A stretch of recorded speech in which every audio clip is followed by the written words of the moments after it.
Hello, in this video I want to show you how to install Firefox browser on Asus ROG Phone 6.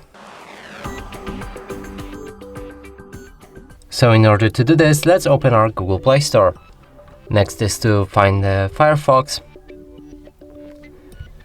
install it.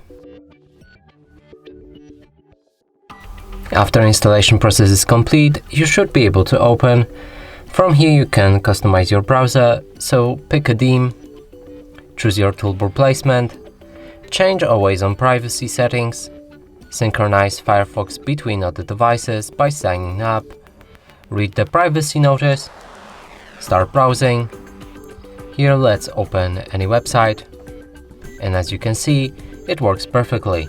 And that's it for this video. Hope you like it. Please consider subscribing to our channel, leave a like and a comment below.